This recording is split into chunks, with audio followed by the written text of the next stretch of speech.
CID chargesheet దాఖలు చేసిన తర్వాత డాక్టర్ కాదంబరి జత్వాని తన వాదనను బహిరంగంగా వెల్లడించారు. నాపై, నా కుటుంబంపై చేసిన ఆరోపణలు పూర్తిగా అసత్యం.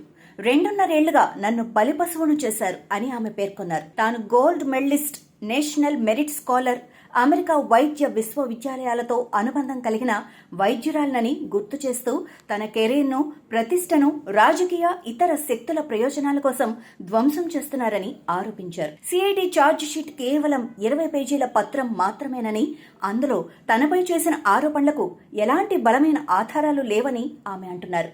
ఫిర్యాదుదారు తన ఖాతాలో జమ చేసిన సుమారు 4.5 లక్షల రూపాయలు తాను చేసిన పనికి చెల్లించిన పారితోషికం, అలాగే కొన్ని స్వచ్ఛంద బహుమతులేనని చెప్పారు.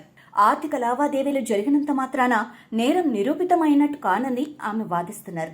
తనను పెళ్లి చేసుకోవాలని ఫిర్యాదుదారు కోరాడని, అతని క్రిమినల్ నేపథ్యం తెలుసుకున్న తర్వాత ఆ ప్రతిపాదనను తిరస్కరించానని పేర్కొన్నారు.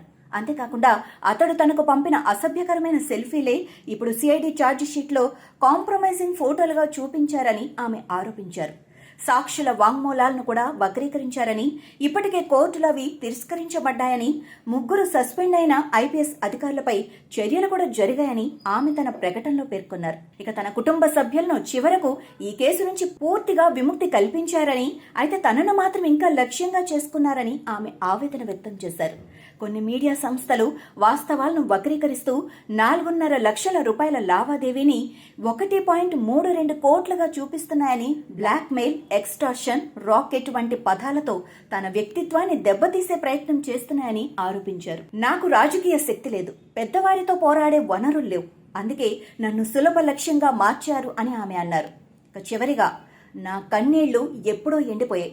ఇక నేను మాట్లాడేది నా కోసమే కాదు, నా తర్వాత వచ్చే అమ్మాయిల కోసం. నిజం ఎప్పటికైనా వెలుగులోకి వస్తుందన్న నమ్మకం నాకుంది అంటూ తన ప్రకటనను ముగించారు. ఇది డాక్టర్ కాదంబరి జత్వాని విడుదల చేసిన ప్రకటనలోని ఆమె వాదన. ఈ అంశంపై దర్యాప్తు, న్యాయ ప్రక్రియ ఇంకా కొనసాగుతోంది. తుది నిజాలు కోర్టు విచారణలోనే తేలనున్నాయి.